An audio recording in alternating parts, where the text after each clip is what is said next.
think I can talk loud enough because I've got that kind of voice. So I am introduce Jon Hershfield, who is our next speaker. Jon is a psychotherapist specialized in OCD and related disorders, licensed in Maryland, I better put my glasses on, and California, and founder of the OCD and Anxiety Center of Greater Baltimore and Hunt Valley, Maryland. He is a frequent featured presenter at the International OCD Foundation and Anxiety and Depression Association of American annual conferences, and a professional contributor to multi-online OCD support groups. Jon is co-author of the Mindfulness Workbook for OCD, a guide to overcoming obsessions and compulsions using mindfulness and cognitive behavior therapy, and the forthcoming When a Family Member Has OCD, Mindfulness and Cognitive Behavior Skills to Help Families Affected by OCD, which will be available December 1st. And I show this. I was fortunate to read the manuscript before it was published in December. Highly recommended. I wish I'd had it years ago. Great information, easy to read, and super helpful. So, to give you a visual, we'll be out December 1st. So, welcome, Jon.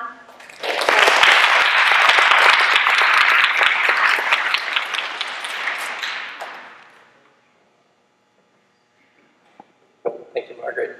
To take your word for it, I haven't read the book.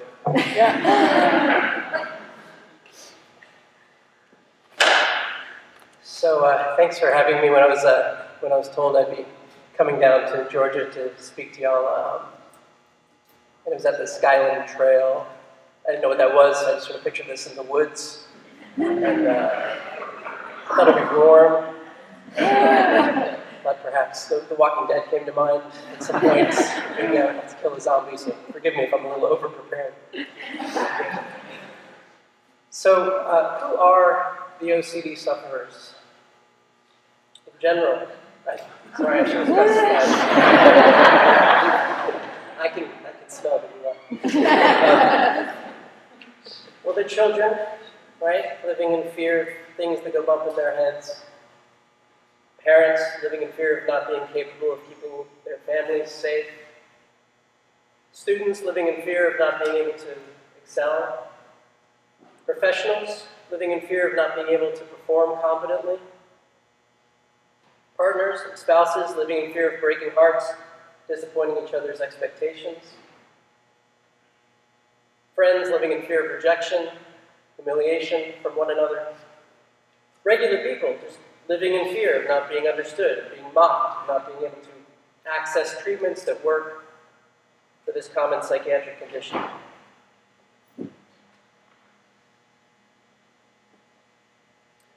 So how are these regular people thinking? What's going on in their heads? To love a family member with OCD, you have to have some taste of this, some idea. So one way I like to look at it is just to consider, actually, piggybacking a little bit on that marvelous presentation Adam gave on mindfulness, how the mind works. If you think of the brain as a warehouse of information, picture it like a bookshelf. So it's got all this information lined up on this nice wide shelf. On one side, you've got all the positive information we like to think about, exciting stories, fantasies. On the other side, all the negative, disturbing information we don't like to think about. And in the middle, your encyclopedias, the stuff we don't question. Today is Saturday, this is Georgia, things that aren't controversial. And the mind works as a spotlight, shines down on this bookshelf. So when this person says, I'm thinking, what they're saying is, I'm looking into the brain and I'm pulling out information.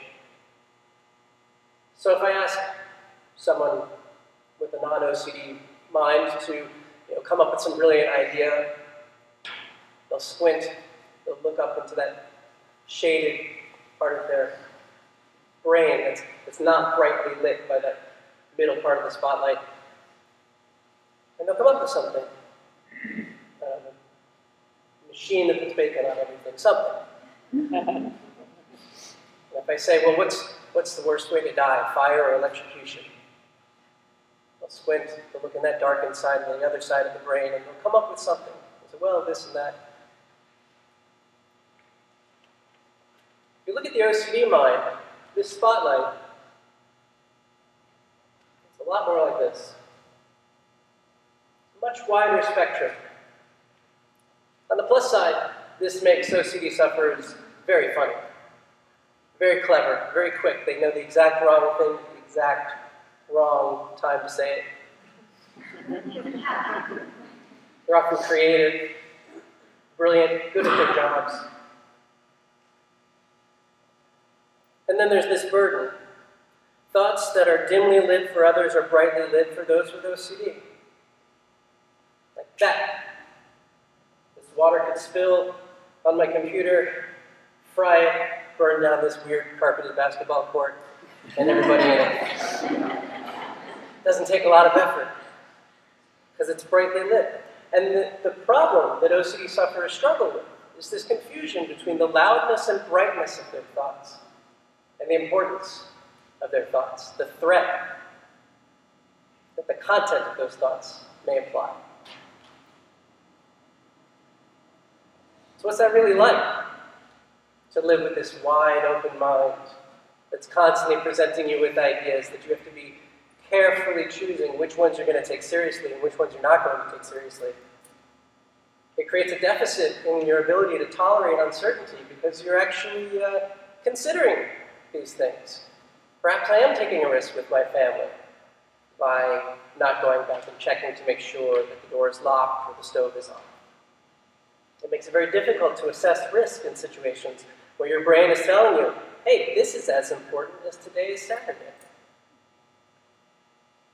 It creates an inverse relationship between the things that you value, how much it means to you, and this sense that it's being threatened, how much that voice in your head tries to ruin it, tries to take it away from you. You get into a relationship, you're going to have lots of thoughts about every way that relationship can go wrong. If you like unwanted thoughts, you'll love having kids.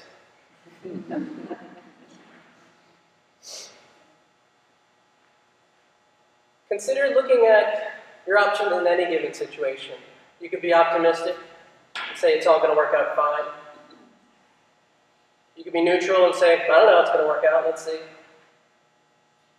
Or you could be cautious and you could say, it's not going to work out, I should avoid it. It's too dangerous. That's always going to seem like the safest bet if you're an untreated person living with OCD untreated. How can you ignore the possibility that it might go terribly wrong? And while that may sound insane, you are sane the whole time. You're watching yourself have this experience. So it's worse than being insane and not knowing and talking to a cactus in the street or something like that. It's knowing or feeling that you're losing your mind and watching the mind being taken away from you. And on top of all this, being told repeatedly by everybody around you, get over it. Drop it. Move on. Get a grip. Just be okay with dying a horrible death or hurting the people you love the most. Switching sexual identities overnight. Just be okay with it. Being told by uninformed treatment providers that you have obsessive traits. We're not going to call it OCD. I mean, you don't have OCD because you don't wash your hands enough. And anyway, we have to get to the root of the problem before somebody gets hurt. Taking medication, it sometimes gives you extra space between your triggers and responses. Sometimes lightens the burden of your disorder. Sometimes makes you feel sick, panicky, zombified, sexless, sleepless, fatigued, or ashamed. So if you don't have OCD, just consider for a moment, if you got asked what good enough was, at what point would you acquiesce? At what point would you say, I'm healthy enough? My children are safe enough? How far would you go to make sure your mother doesn't die? At what point do you say, no, I won't go that far. She can die. I got to do that. Think deeply about what it means to be unhappy and consider At what point would you say, I'm willing to take the risk of being unhappy forever? And then not do your rituals. So how to deal with OCD gets stuck. Many of you, I'm sure, are familiar with the obsessive-compulsive cycle. You have an obsession, an unwanted intrusive thought. It causes discomfort. You're not crazy. You don't like being uncomfortable, so you come up with a strategy for relieving that discomfort called a compulsion. This gives you temporary relief, and then you have reinforcement. The brain is like a computer. It's pretty dumb. It only knows what you tell it. It does amazing things. At the end of the day, it really just comes down to ones and zeros. The brain also has its ones and zeros. It has repeat or don't repeat. And everything you are is made up of this interesting combination of repeated behaviors and not repeated behaviors. You know me as someone who's repeatedly talking about OCD and not repeatedly stripping down and running into the woods. So, yeah. So we get stuck when behaviors are repeated because they're reinforced. We only repeat things that are reinforced. You keep going back to work because they keep paying you. That's called positive reinforcement. Punishment would be if you didn't go to work and they took money out of your bank account. Negative reinforcement is when they're taking money out of your bank account for no apparent reason until you start showing up to work. And then you realize, oh, that's much better. And that's a lot how OCD is. You're being punished all the time with anxious thoughts, anxious feelings, difficult physical sensations. And then you do various things and you get temporary relief and your brain goes, always do that thing. And around we go. And the more you do it, the more you have to do it. The more you have to do it, the more you do it. How do family members get stuck then? The ones loving their partners or children with OCD. Well, they have their own OCD cycle. You observe the pain of your family member. And so you experience pain. So you set up a way to relieve the pain of your family member through accommodation or some other acquiescence to a ritual. And they get relief temporarily from that pain that you can see. And so then you are reinforced. But then you've also reinforced their obsession and your obsession with saving them. So what are some ways that family members get involved? Well, the biggest, most obvious one is called accommodation. That's direct participation sometimes in compulsive behavior, giving time for compulsions, protecting the sufferer from their triggers, providing reassurance, promoting analysis. Let's get to the bottom of this problem and figure it out together. Just a couple of examples. How people accommodate, for example, contamination. Obeying your family member's rules. Washing when told to in a manner that they've prescribed. Avoiding touching specific items in your home. Providing an endless supply of soap, cleaning materials. Doing your own cleaning when they can't do it.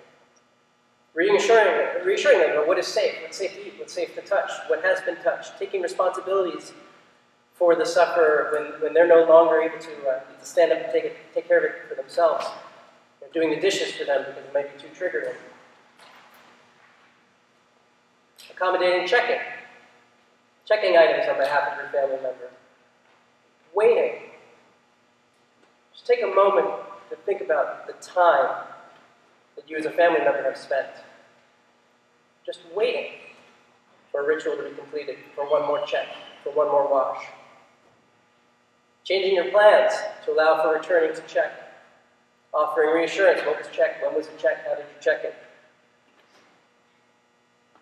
Harm OCD, unwanted, intrusive, violent thoughts. Family members avoiding using triggering words or viewing triggering media around the family member. Hiding triggering items, sharp objects, tools that could be weapons. Again, assuming responsibilities for your family member. Offering reassurance about violent thoughts. I know you would never do that.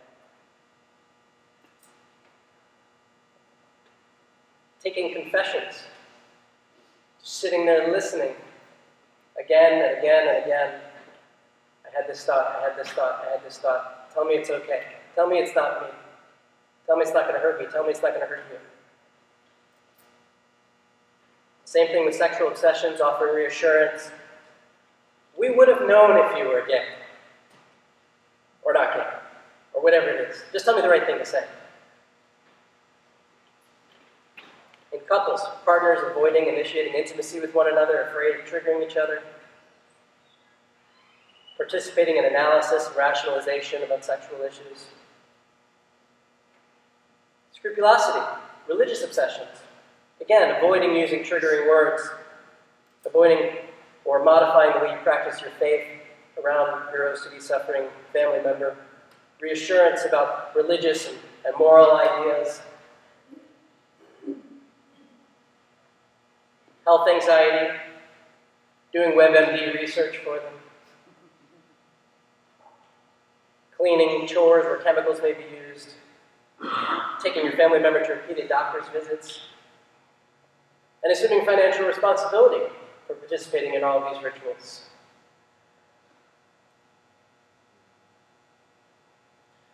Those are just a few examples. So consider the family, any family, whether it's a family of two, or I suppose it could just be you and your dog. Let's not complicate this. And any family is a system. So when one thing changes in the system, the whole system changes. It's very easy to think of yourself as completely isolated when you have OCD, because it is isolating. Nobody knows what it's like to be you and have OCD. And even your OCD therapist may or may not know what it's like to have OCD, but they don't know what it's like to be you and have OCD. And to be your mother's son, and to be your brother's brother. But take just one example. Dad can't take out the trash. He knows if he takes out the trash, there's going to be a 3-hour shower waiting for him, and he doesn't have time because he's got work to do, so he can't take out the trash. So Mom takes out the trash. Because Mom's out taking the trash out, the infant is reaching up on the counter to get his milk bottle, knocks it over, gets frustrated because Mom isn't there to help him. In his frustration, he pushes his sibling, trips over Dad's shoes. And then Dad can't help the sibling up because of contact with his shoes. Blames Mom for lack of child discipline. Mom and Dad are fighting. Mom overreacts, overpunishes both children. It all started with just one person not being able to do something that they were once able to do, or believing that they weren't able to do it because they weren't getting the right treatment. So how can we influence change in the system? How can we inject something positive instead of something negative so that it spins around throughout the system and everybody starts to function better? So when I was writing the book, When a Family Member Has OCD, it's self-help books, there's a lot of pressure to come up with like a really cool acronym. You know, 4 R's is a common example. So I came up with this thing, the 4 I's. This is what it sounds like. So the first one is identify. Identify the compulsion, not the person, as the problem. Right? Too often, and this is due in large part to the stigmatization of mental health, this sort of I'm so OCD trend. We start talking about our OCD family member like they are the OCD. It's the things that they are doing that need to be addressed, not who they are. So identify the compulsion, not the person as the problem. To be able to say, we have to do something about this washing, we have to do something about this checking, together as a family. Not what's wrong with you, why don't you just stop being a person with OCD? And then I number 2 is invite. Invite collaboration on addressing the problem. It's not easy to do it. But once you've identified that there's a problem, you can start negotiating. How can we work together? How can we collaborate on a way to make washing less of an issue in our family? Make this intrusive thought about your sexual identity or your fear of harming someone or your religious concerns or your moral concerns less painful for everybody involved. Come up with a plan. Now, if you're lucky, you can come up with this plan alongside your family member's treatment with your family member's OCD specialist therapist. That's the ideal scenario, but not everybody has that opportunity.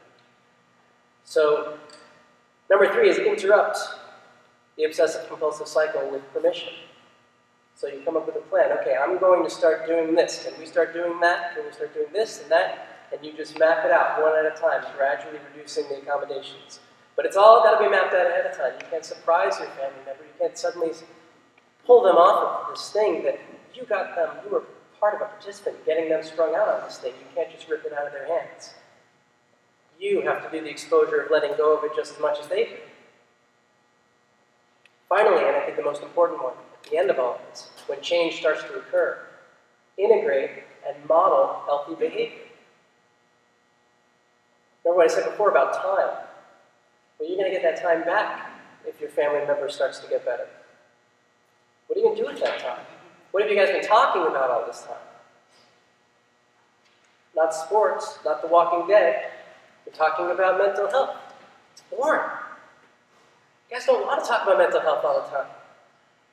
You want to talk about interesting things. You want to develop a relationship that evolves, that becomes more about, in the case of a partnership, about the strength of that relationship, or as a child grows, learning to see your parents as just other adults. That's phenomenal. That takes time. That takes a lot of talking. And so you need to fill this newfound time with actual presence, with actual connection, doing things other than just focusing on mental health. But how else can you model healthy behavior? Well, you can do exposures too. You don't have to have OCD to do exposures. It's been pointed out many times, a lot of the things people with OCD are concerned about are inherently uncomfortable. I don't think there's anything wrong with wanting certainty that your plane's not going to crash. It's just that some people want it more than others, and they want it to such an extent that they're willing to give up travel. I'm not willing to give up travel. That's the only difference. So, there are lots of uncomfortable things you as a family member can do to just get a taste of what it's like to confront uncertainty. And the people around you, they learn how to cope with uncertainty by watching people that they trust. So if a child sees mom get in a situation that's uncertain and upsetting, that child's watching how mom is handling that. Is she handling it by demanding certainty and throwing a fit? Or is she handling it by saying, well, this is uncomfortable. Let's see how we can take a look at this and solve this problem together. So a word about reassurance. If you have OCD and you're seeking reassurance, it doesn't even matter if you get it or not. You get burned either way. If you ask for reassurance and you get it, it feels great, but you've just validated the asking. Now your brain knows the only way to get out of that mess is to ask for reassurance and get it. So you've just made your obsession much worse. Of course, if you ask for reassurance and you don't get it, you freak out. That's, what are you going to do? Your anxiety goes up, and it just makes you want to ask for better reassurance. But it's the same way on the other end of things. If you're giving reassurance, you get burned in the end, whether you give it or not. If you give the reassurance, you just reinforce that loop. If you don't give reassurance, then you're dealing with the fallout. So something has to be done collaboratively. Not just to resist and stop reassurance, but also to stop the asking, and to stop the confessing, and to block it from happening in the first place, or to immediately reframe the experience from something where the OCD is asking for something and the family member is giving it, to the OCD made a noise and the family member is not giving into it. So ways that you can address reassurance. So contracting is good. Again, this is part of collaborating. Come up with a plan. I hereby give you permission to respond to my silly questions this way. Furthermore, I give you permission to decide for yourself if it's OCD. If you don't put that last part in, I promise you they will use it against you. This is not OCD. This one's different. You've heard that before. And to the family members, you're not always right. You're usually right. But even if you're wrong, it's better that we treated it like OCD and not important, and that we dealt with the fallout of, oh, yeah, I guess that really did need to be addressed, so that we can see that we can survive things not going our way. Then to take that risk of refueling that OCD cell one more time. You can also have some fun with it, right? Because you can Decide for you amongst yourselves, how are you going to respond to reassurance? What are some good lines that work?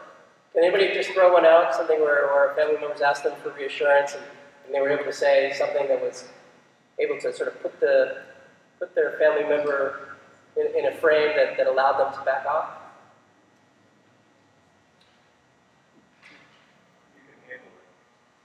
You can handle it.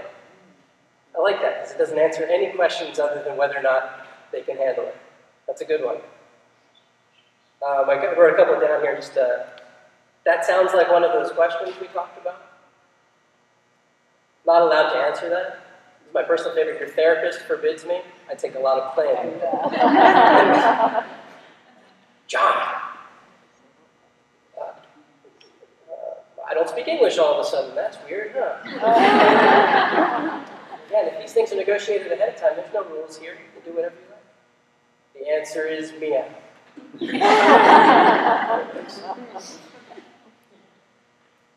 And if you can keep it light, if your family member is willing to keep it light, then also, that has a somewhat anxiety-reducing effect, and then it also opens up a pathway to change the subject.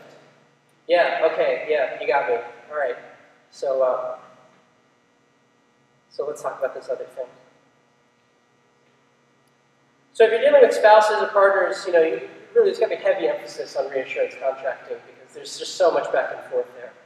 And you have to encourage open dialogue about gradually removing accommodations. When you get into some very murky territory where one partner is dependent or feels dependent on the other for completing rituals, and then when that's changing, the partner without OCD, who's trying to help, so sometimes on the receiving end of a lot of anger, a lot of accusations of abandonment and betrayal. So this stuff has to be talked out ahead of time. You got to reduce criticism and hostility. You're both in so much pain. But criticism doesn't work. It'd be great if it worked. It would save us a lot of time and money, but it doesn't work. And hostility just increases the intensity of emotion in the room, and intensity of emotion in the room is half the problem. Do not triangulate others. This is a very important lesson. So triangulation is where two people are locked in anxiety. And to relieve the anxiety, they bring in a third party. So if I was fighting with my girlfriend in college, I could bring in my roommates. I think we need a ruling here. And we both feel a little bit more relaxed. But when you have parents bringing in children, the child is going to be stuck as an emotional support tool for that family member. The problem is not going to get resolved. And now you have a triangular flow of anxiety, which is even worse than a simple back and forth.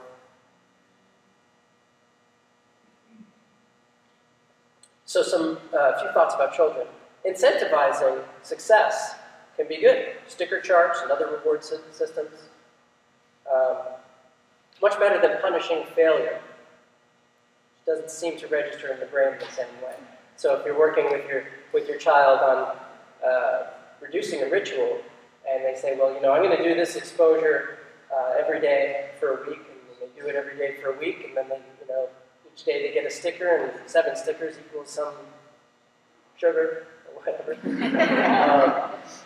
Great, that works. That can be very effective.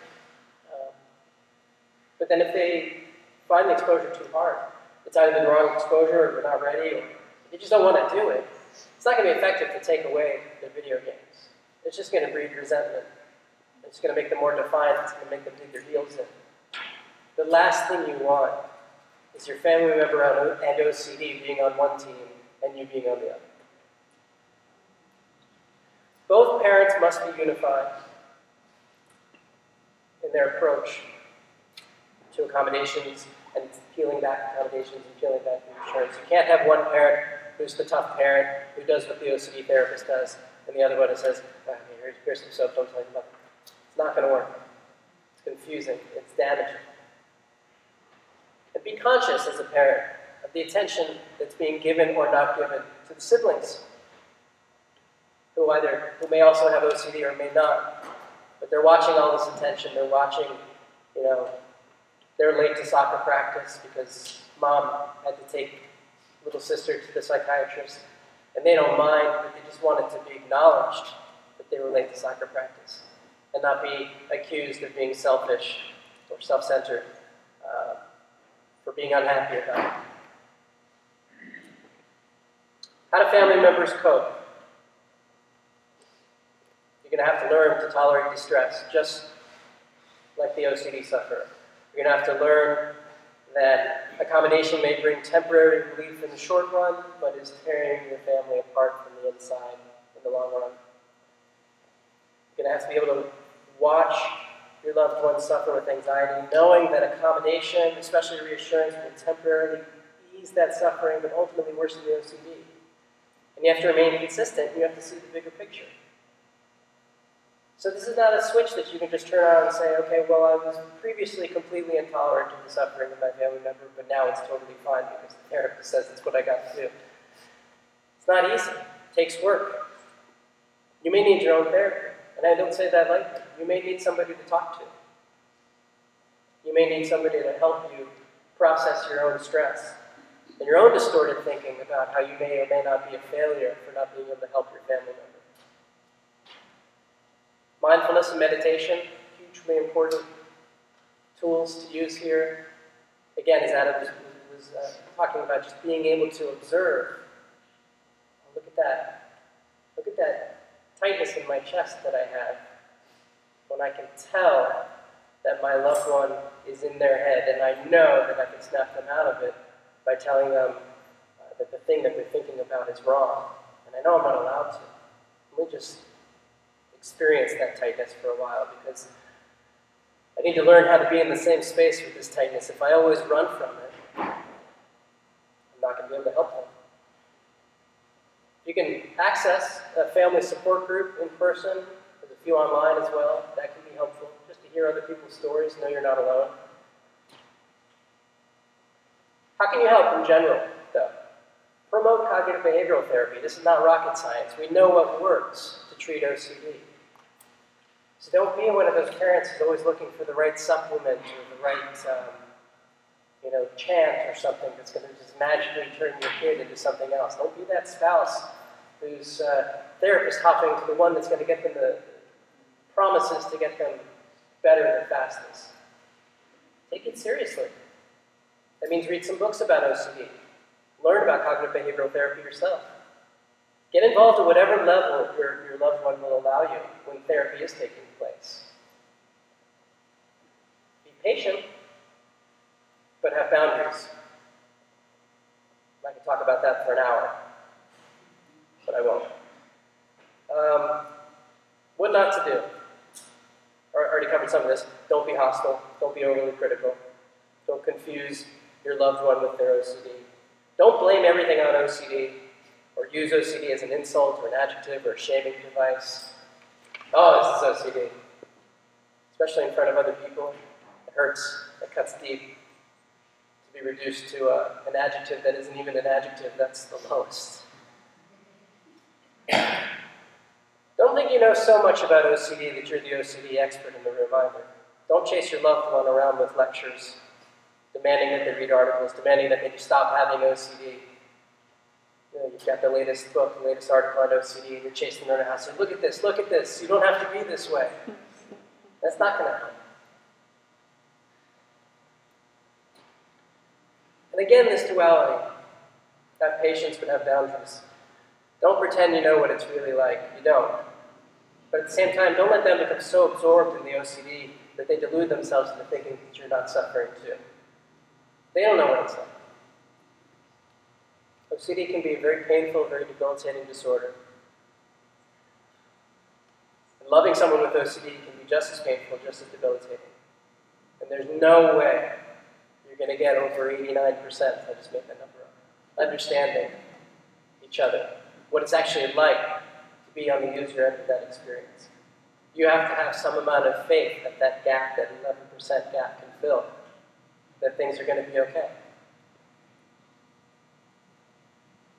What everybody can do is they can stigma bust. They can call out people in public who perpetuate myths about OCD, and say silly things like I'm so OCD, or confuse it with quirks. And of course, get involved. Attend an IOCDF conference, attend events like these.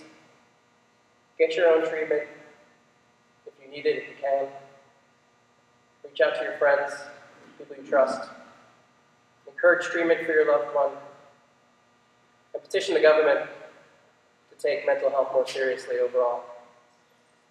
Because one of the things that we haven't figured out a way around is how to really get people the right treatment when they live in a state where it's maybe not saturated with OCD specialists, or where none of the people in the insurance panels are trained to treat OCD with CBT, and none of the people outside of the panels are affordable.